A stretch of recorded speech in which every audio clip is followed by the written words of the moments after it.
What's up, y'all, man? Today we're going to be checking out World War II Oversimplified Part 2. Right.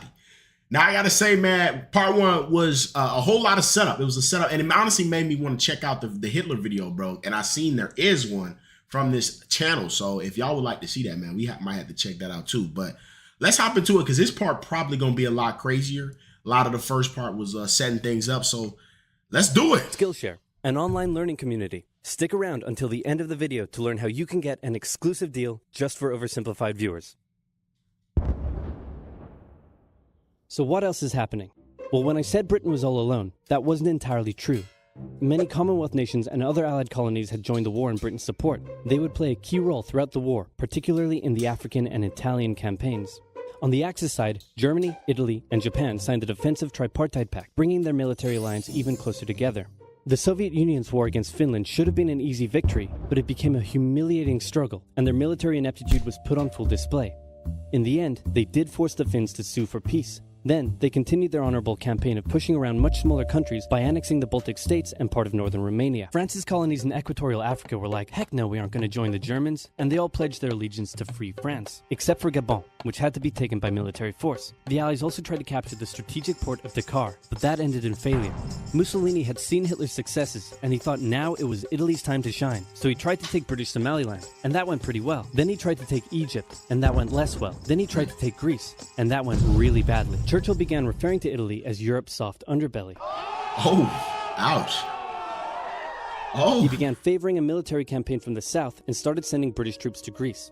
All of this had Hitler pretty concerned, and he moved to protect his southern flank. He had been getting friendly with Hungary and twisted their arm into signing the Tripartite Pact and joining the Axis powers. Romania was also eager to join for protection against the Soviet Union. The Tripartite Pact was designed to prevent any other countries from deciding to join the Allies, specifically Britain's old ally, the pesky United States of America. When war first broke out, American public opinion was strongly against joining in. In 1940, there was an election. The Republican candidate said, "I will not send any young Americans to die in Europe," and sitting President Franklin D. Roosevelt said, "I will also not send any young Americans to die in Europe. Unless I have to, then I might." And Roosevelt won. Churchill asked him to join the war, but Roosevelt said, "No can do, Winston, but you know what? Here, have some weapons." America began supplying the Allies with food and munitions, but there was one problem. German U-boats were sinking thousands of Allied supply ships in the Atlantic, including American ones. If the Germans could sever Britain's supply line, the UK would starve. Throughout the war, the Allies had to come up with better technology to fight the U-boats. Improved radar, aircraft with longer range, better weaponry and convoy tactics. At one point, a man even called a meeting and said, "Pykrete, you take some wood, you take some ice, you put them together, you get pykrete." And then he pulled out a gun and shot some wood and it shattered. And then he shot some pykrete and the bullet ricocheted off it and hit someone else in the conference room. What? Then they tried to make a Pykrete aircraft carrier, but that idea was scrapped because that's a really dumb idea. In the end, Alan Turing and his team of codebreakers cracked Germany's Enigma code, and the U-boats gradually became less and less of a threat. Back in Africa, Britain decided to push Italy out of Egypt. Hey, that was pretty easy, so they kept going. Hitler realized he was going to have to finally step in and do something. He went to Bulgaria and Yugoslavia and said, "Hey, I'm going to move troops through you to get to Greece, so either join us or, be invaded." Bulgaria opted to join them. Yugoslavia opted to be invaded. Then Greece finally fell to the joint German-Italian invasion. The British had moved troops from North Africa to fight in Greece, which helped Rommel and his tank divisions push the British back to Egypt. And they could have kept going, but a small, mostly Australian force held out under siege for 8 months in Tobruk, denying the Germans a strategic port city and disrupting their supply line. Despite having some success in the Middle East, the British didn't seem like any real threat for now. Hey, Soviet Union, look out. With 3 million troops, Hitler launched the largest ground invasion in history, and Stalin was far from ready. Both Churchill and Roosevelt had warned him of an impending attack, but he dug his head in the sand, and the Soviets didn't stand a chance. Germany made staggering progress, with huge encircling movements capturing mind-boggling numbers of Russian troops. 250,000 at Bialystok, Minsk, 300,000 at Smolensk, nearly 700,000 at Kiev, and again at Vyazma and Bryansk. Leningrad was put under a siege that would last an insufferable 4 years. The invasion of Russia had been Hitler's main ideological goal from the beginning, and his hatred for the ethnic peoples there was now unleashed in all its fury. The Eastern Front of the Second World War was brutal for all that endured it. I'm sandwiched between the two generations. Yo, I gotta say, I had no idea he captured so much. Like, look at how much red there is on the screen, and that's not even all of it. Like, then in this little invasion right here, that was about 3 million people captured, bro. That's insane. And this is just one situation. Think about how much reign of terror. Now, we kind of talked about and seen a video about the death tolls, but just learning about even just how many people were captured and just taken prisoner through all of this is nuts, man. Wow. Germans were now inside of Moscow, and that's it. It's all over. But then it happened. It got cold. Stupid cold. Hitler had hoped the Soviets would give up before winter, but they kept fighting. His commanders came to him and said, "Can we please dig in for the winter and wait until spring?" "No. Keep going." "But oil is literally freezing inside our vehicles." "That's fine. Keep going." "We're having to leave the corpses of our frozen horses by the side of the road so we can still find our way in the snowdrift." "Perfectly normal. Keep going." Hitler hadn't given his millions of men winter clothing and supplies because he thought he really should have won by now. Then, Stalin called in troops from the Siberian front, specially trained to fight in the extreme cold, and the Germans were no match. They were now being pushed back. They had no choice but to dig in and wait for winter to end. Germany's victories were staggering, and Japan was eager not to miss the victory bus. Their war in China had come to a standstill, but they wanted to keep expanding their sphere of influence and getting those sweet, sweet raw materials. They began making plans to expand southward, but there was a problem. Southeast Asia was heavily colonized by America and Great Britain. It was also full of ocean. Ocean meant naval combat, and there was no way the Japanese Navy could stand up to the US and the UK. So they thought, wouldn't it be nice if we could destroy their navies before we begin our conquest? And so it was. On December 7, 1941, the Japanese launched a surprise air raid on the US Pacific Fleet at Pearl Harbor and inflicted a huge amount of damage.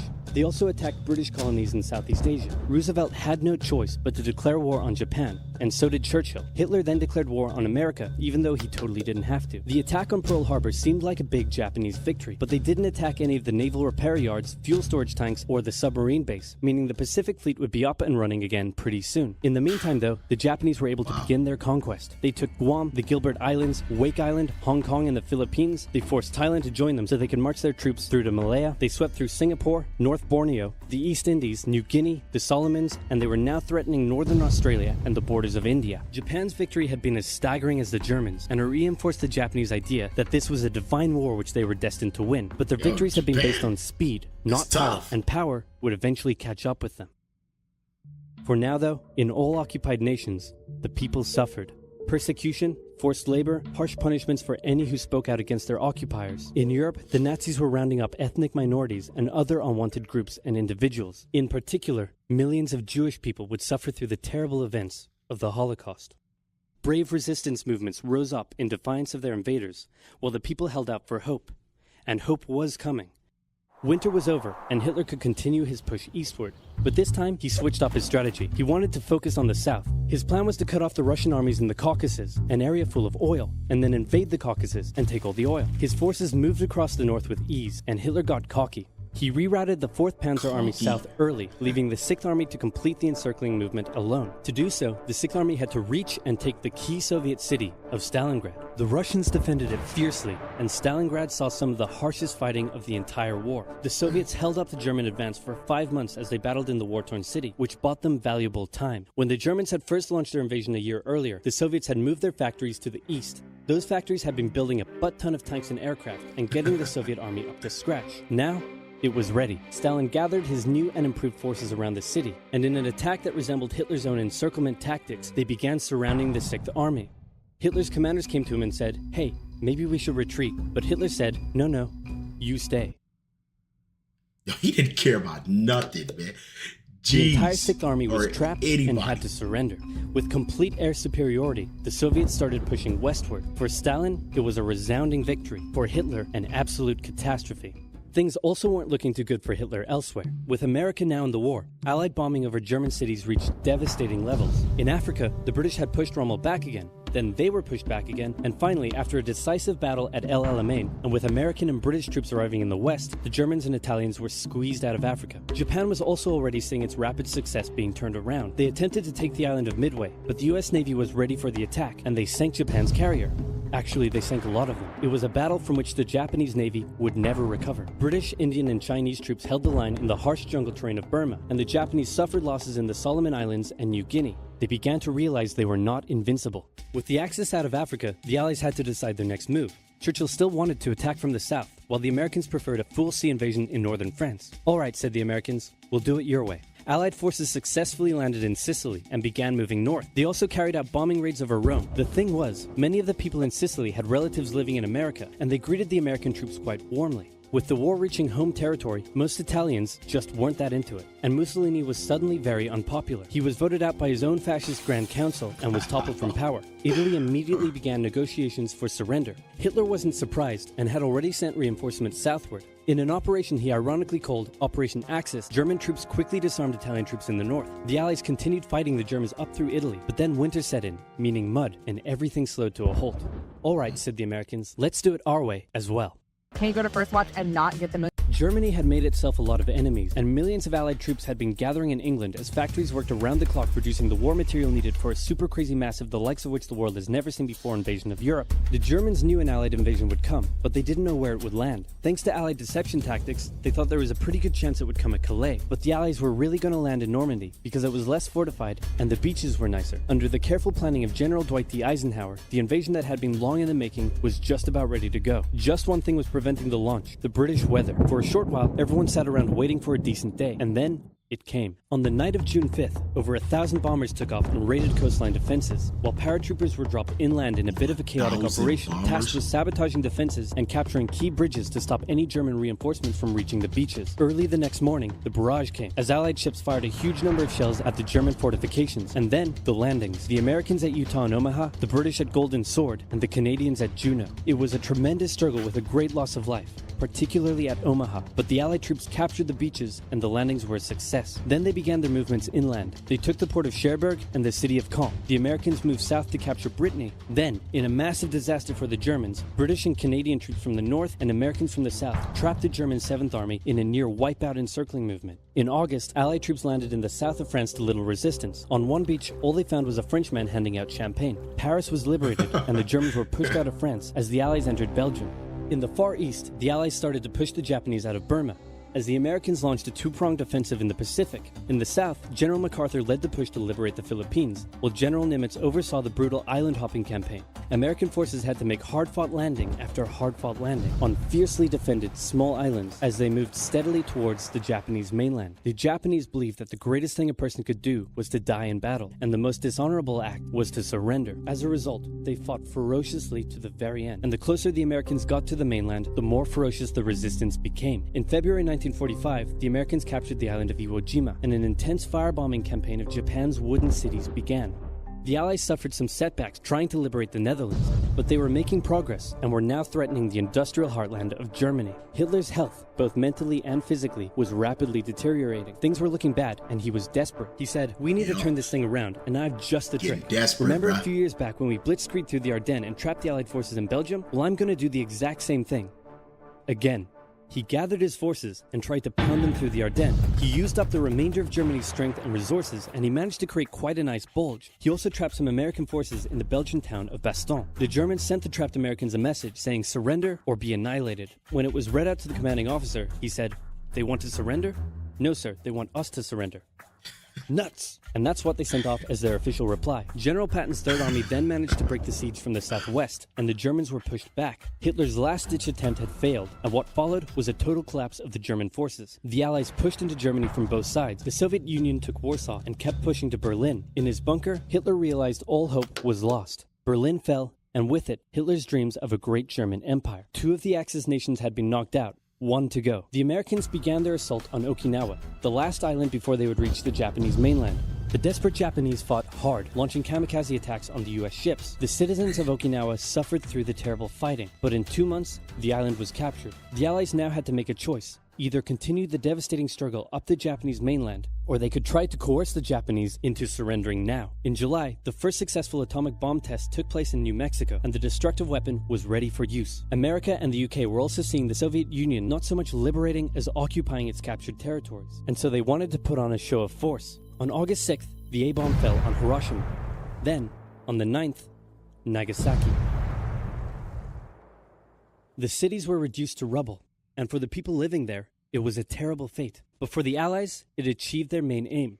In September, the Emperor announced Japan's surrender, saying the war situation has developed not necessarily to Japan's advantage. After 6 years, war was finally over.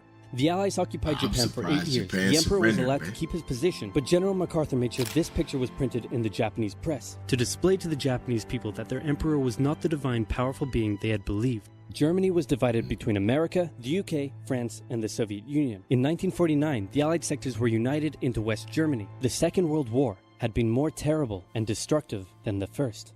In its aftermath, two major superpowers with two very different ideologies had come out victorious, and the tension between the two of them would create a new kind of war. A very, very cold one. Oh, the Cold War will that be looks next. Just like me. And your app is doing really well. And this quesadilla you made is to die for. How'd you learn to do all this stuff? I used the link in the description to get 2 months of Skillshare for just 99 cents. Hey, if you guys want to check this out, this is a little ad about, for Skillshare. If you guys want to go show some support to OverSimplified, man, definitely do that because they got great stuff. So this is excellent, man. Excellently told. It was so easy to follow along, and honestly, bro, I can't wait to check out more. I gotta say, man, obviously this war, I know everybody knows pretty much, was significantly worse, especially in death toll than World War I. But I'm gonna be honest with y'all. I know very, very little about the Cold War, and I know just about nothing about World War I. If it's so bad, bro, I thought Pearl Harbor was in World War I. So I actually probably should check that out because I knew a little more about World War II than World War I, but this obviously gave me a lot more details, put some names to the faces. I mean, faces to names and all of that. And it was nice. I always enjoy this guy's stuff. So I think the wildest thing to me, though, bro, is just how strong Japan was, or at least seemingly were. Obviously, once the U.S. put their foot down, bro, it was over. You know what I'm saying? But Japan, I think a lot of it is just because of their mindset, bro, and just being willing to just do it. Whatever the situation is, just don't quit. You know what I'm saying? And I think it makes that culture makes for very resilient soldiers. And honestly makes for soldiers that's willing to die behind it. Some guys will talk about it and talk like it, but they really live it, and I think it can be very hard to defeat them in certain situations because of that, So yeah, this was tough, man. I hope you guys enjoyed the video. Let me know what's your favorite part. If you did enjoy, leave a like on the video, man. As always, I love y'all. Peace.